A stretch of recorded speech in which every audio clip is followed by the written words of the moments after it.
So we have a new segment for today that I'm excited about, and it's called Discussions for Dummies, where we go through a bunch of different questions that people ask and then explain them like we're stupid. Otherwise known as explain to me like I'm 5. Anyways, today's Discussion for Dummies. Yay! Discussions for Dummies.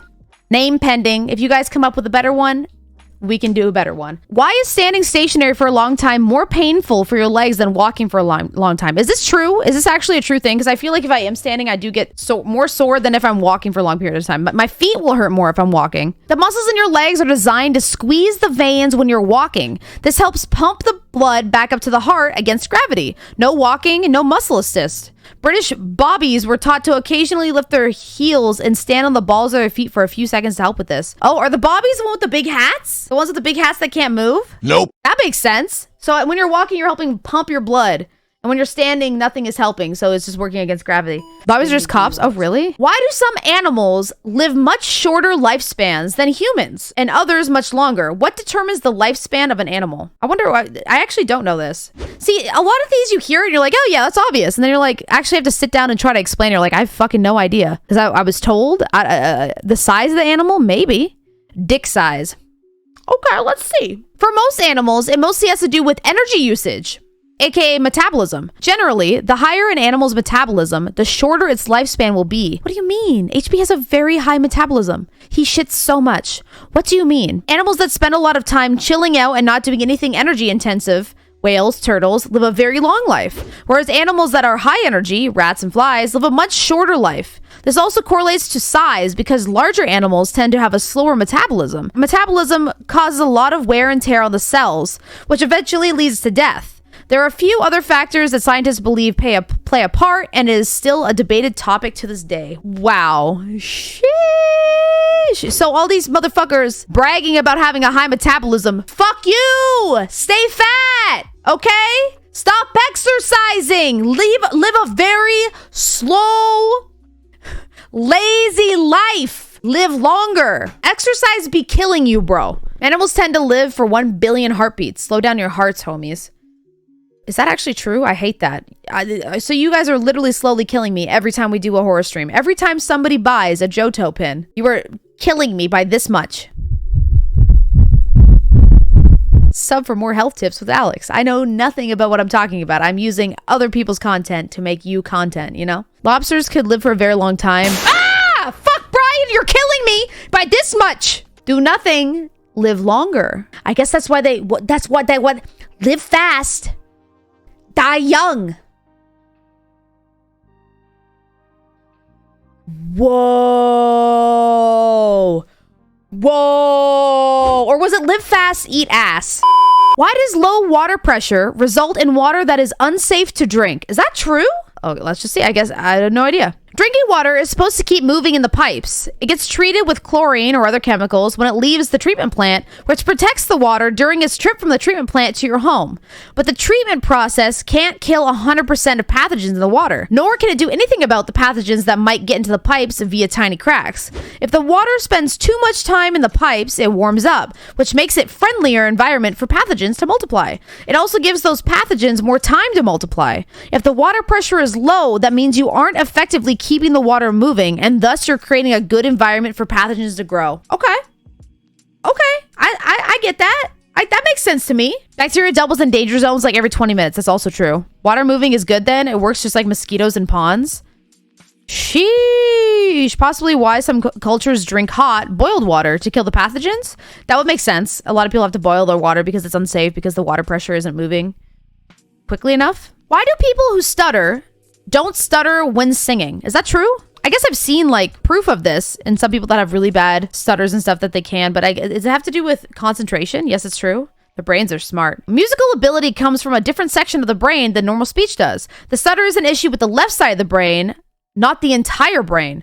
Oh, an interesting little story. If you've ever seen 50 First Dates with Adam Sandler and Drew Barrymore, we almost watched that the other night, but instead we watched Click because I wanted to watch it. God, if you haven't seen Click, I'm sorry. If you haven't seen Click, go watch it. It's so fucking sad. It tries to be sold as a comedy, but it's not, okay? It's not a comedy. It's so fucking sad. Go watch it as an adult. You will cry. I was bawling the entire fucking movie. Alex, that's you with every movie, to be fair. I feel so seen. I don't think there's a single movie I won't cry to. I will find one little... Life that's this much shorter.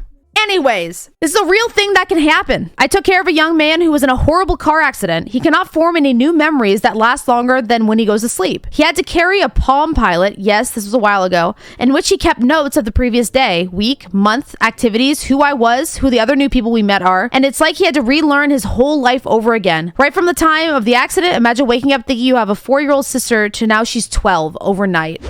Oh my God, that's crazy. Anyhow, point of the story was there were songs he could hear on the radio, play a few times, and remember them the next day, even weeks later. Songs that came out after the accident. When my time was over with him, they were just beginning to figure out that they might be able to reteach him new things by putting him in musical form. That's so cool. Sounds like songs are recorded in a different part of the brain. That's so cool. That's really cool that they learned that though. Why is it that excessive vibration is so uncomfortable for our hands? Context, I was cutting a cast iron pipe with a reciprocating saw and the vibrations were so bad that I had to take frequent breaks. Why can't our hands take this? Your body can't take it either, right? Like I remember when my friend Mandy, her family would go to Port Dover every year and it was like many hours on the back of a bike and it would be so painful after like the first hour in because the vibration is so much, it's just painful, then eventually just goes numb. But like it hurts. The biggest cause of fatigue from vibration is due to the loss of blood circulation. The vibrations interfere with normal blood flow, which starves the muscle of oxygen. Oh, that's why your hands may look whiter after using a vibrating tool for too long. This can have long-term effects, which are largely permanent. Sheesh. People gotta warn these chatterbait girls. Why do hard bristle toothbrushes exist when every dentist seems to recommend soft? Is that true? I feel like they only recommend soft if you have really sensitive gums, no? I love hard bristle toothbrushes. Am I wrong? I believe they are primarily used on dentures or other artificial teeth implants. They can also be used on occasional stain removal tool, but not recommended for everyday use. Today I learned I'm not using the right toothbrush. Hard bristles can take off an enamel. I need to get a new toothbrush because my enamel already bad. Fudge. When you eat certain foods, the enamel becomes soft. Hard bristles remove it more. I can't talk about this. You have no enamel left. Damn, she got no enamel. Guess my enamel gone. Help. Hey girl, what that enamel do? About to have no teeth. How do people grow giant over 2,000-pound pumpkins? Huh, I do want to know this. How do people grow over 2,000-pound pumpkins? Also, there's over 2,000-pound pumpkins? That's crazy. What?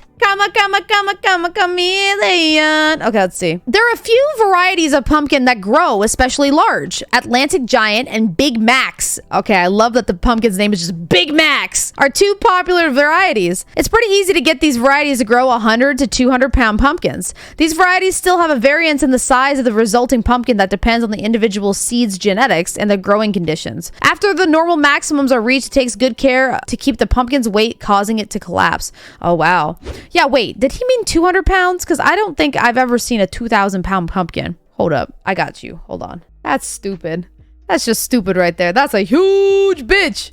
That's a huge bitch. How do you keep it from collapsing? I guess just, I don't even know. Give it its own TLC show. Stop. Stop. Okay, I have a few more for you guys. How are we liking this segment so far? It's kind of like interesting as fuck, but it's more like discussion based instead of just random images that we're looking at while high. What is blood pressure? How is it taken? And what do the numbers mean for your results? As the heart contracts, it ejects blood and sends it throughout the arteries to the rest of the body. Then it relaxes and it refills. This cardiac cycle puts outward pressure on the walls of the arteries. The pressure is greater when it contracts and lesser when it relaxes. Oh, 120 over 80. Oh, that's why it has two numbers. Oh, that's actually really interesting. I didn't know this. Babe Ross. Wow. Babe Ross, self-labeling babe. Fuck you. The typical way it is measured is inflating a cuff on the upper arm until the cuff's pressure is greater than the blood pressure and it mushes the artery closed. Oh, I hate the feeling of getting my blood pressure taken. It's honestly really fucking awful. Listen, Red Money Penny said nice cock and the message got deleted. I think I'll take some cock compliments. I'll take a cock compliment or two. Maz, it's fine. Let's say I got a nice cock. Maybe I do got a nice cock, you know? Cock-a-doodle-doo. Fuck. I hate that it says mushes the artery close. Then the cuff is gradually deflated and a Taylor! The cuff is gradually deflated and the stethoscope is used to hear when the artery starts reopening. This is the systolic pressure. Top number. Eventually, as the cuff pressure drops, the artery stops vibrating the stethoscope. The pressure within that happens is the diastolic pressure. The bottom number.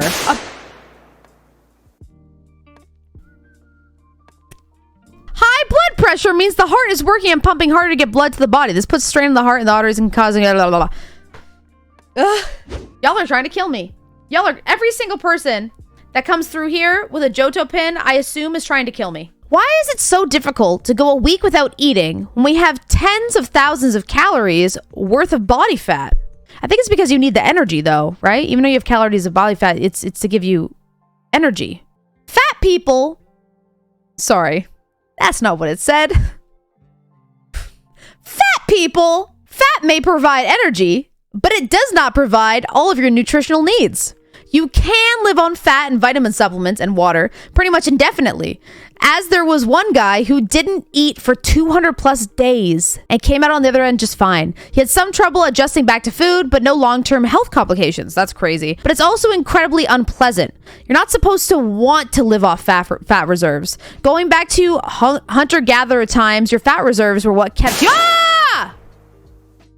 Going back to hunter-gatherer times, your fat reserves are what kept you alive over winter, or in the event that you got hurt or sick and couldn't hunt for a while. Evolutionary, you're not supposed to be losing fat. It means you're failing at feeding yourself. But inevitably, there will be times that you go hungry, so fat reserves. That food scarcity is hardly an issue in our modern time, and so that's why it's hard to overcome our nature and keep ourselves at a calorie deficit.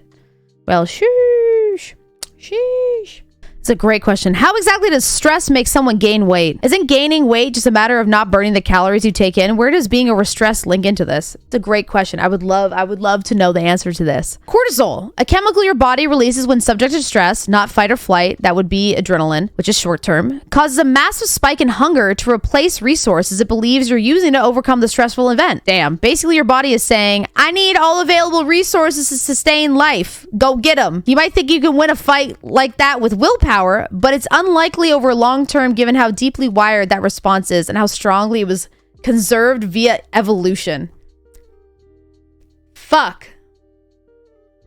I'm so fucked. What you mean? Stress makes you fat?